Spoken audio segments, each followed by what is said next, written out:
Hello అండి, welcome to our channel cook with Anu. ఈరోజు simple and టేస్టీగా 10 మినిట్స్లో ప్రెషర్ కుక్కర్లో పాలకూర పప్పు ఎలా చేసుకోవాలో చెప్తాను. ముందుగా మన ఛానల్ని సబ్స్క్రైబ్ చేయడం మర్చిపోకండి. ఇక్కడ నేను ఈ గ్లాస్ పప్పును తీసుకుని కడిగి పెట్టుకున్నాను. 2.5 గ్లాసుల నీళ్ళు యాడ్ చేసుకున్నాను. అలానే ఒక మీడియం సైజు ఉల్లిపాయ, 2 పచ్చిమిరపకాయలు, ఒక 3/4 స్పూన్ కారం, అలానే ఒక 1/2 స్పూన్ పసుపు యాడ్ చేసుకున్నాను. ఇక్కడ నేను ఉప్పు యాడ్ చేయట్లేదండి. ముందే పప్పులో ఉప్పు వేస్తే సరిగా ఉడకదంటారు. అందుకని నేను విజిల్స్ వేయించిన తర్వాత ఉప్పు వేసి మ్యాష్ చేస్తాను. ఇప్పుడు ఒక గ్లాసు పప్పుకి నేను ఇక్కడ ఒక మీడియం సైజు ఉన్న పాలకూర కట్టను తీసుకున్నానండి. దీన్ని శుభ్రంగా ఉప్పు వేసుకుని కొంచెం సేపు నానబెట్టుకుని కడిగి ముక్కలుగా కట్ చేసుకుని తెచ్చుకున్నానండి. సో ఆకుకూరలో ఉప్పు వేసి కడుక్కోవడం చాలా మంచిదండి. అలానే కడిగి పెట్టుకున్న పాలకూరని మొత్తం కుక్కర్లోకి యాడ్ చేసేసుకుంటున్నాను. ఇప్పుడు నేను ఒక లెమన్ సైజ్ అంతా చింతపండుని తీసుకున్నానండి. ఈ చింతపండు అంతా కూడా గుజ్జుగా చేసి అదే వాటర్లో గుజ్జు మొత్తం తీసేసి వచ్చిన గుజ్జుని మనం ఇదే కుక్కర్లో యాడ్ చేసేసుకోవాలి. సో ఇక్కడ నేను గుజ్జు తీసుకుంటున్నానండి.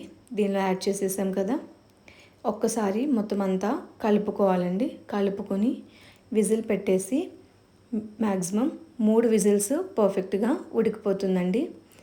లేదా ఇంకొక విజిల్ ఎక్స్ట్రా ఉంచుకున్నా పర్వాలేదు. మనకి 3 విజిల్స్కి పప్పు అయితే ఇలా ఉడికిందండి. ఇప్పుడు నేను ఇది పప్పులోకి ఎప్పుడు కూడా మెదపడానికి కల్లుప్పు అయితే బాగుంటుందండి.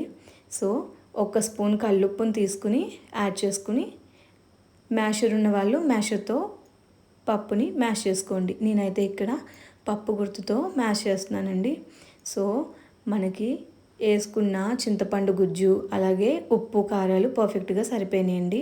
పప్పు అయితే రెడీ అయిపోయింది కదా. ఇప్పుడు తాలింపులు చూద్దాము. పప్పు తాలింపుల్లోకి 6-7 వెల్లుల్లి రెబ్బలు వేసుకుంటే మంచిగా ఉంటుందండి టేస్ట్.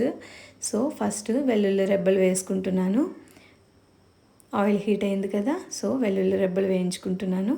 ఇప్పుడు ఒక 1/2 స్పూను ఆవాలు, ఒక 1/2 స్పూన్ జీలకర్ర, 3 ఎండుమిరపకాయలు, కొంచెం కరివేపాకు, కొద్దిగా కొత్తిమీరని యాడ్ చేసుకుని తాలింపుని ఫ్రై చేసుకుంటున్నానండి. తాలింపుల్లోకి ఇంగువ టేస్ట్ బాగుంటుందండి. కాబట్టి ఇష్టం ఉన్న వాళ్ళు కొద్దిగా ఇంగువ యాడ్ చేసుకోండి. సో అంతే అండి, సింపుల్ అండ్ టేస్టీగా పప్పు అయితే రెడీ అయిపోయింది. మనం వేసుకున్న ఉప్పు కారం పులుపులు పర్ఫెక్ట్గా సరిపోయినాయి. తాలింపు కొంచెం మంచిగా వేగింది కదండి. ఇప్పుడు మనం పప్పుని తిరగమూత పెట్టేసుకుందాం. సో హెల్దీ అండ్ టేస్టీ పాలకూర పప్పు అయితే రెడీ అయిపోయింది.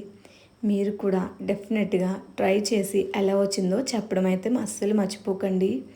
అలానే సింపుల్ అండ్ టేస్టీ రెసిపీస్ కోసం మన ఛానల్ని సబ్స్క్రైబ్ చేయడం మర్చిపోకండి.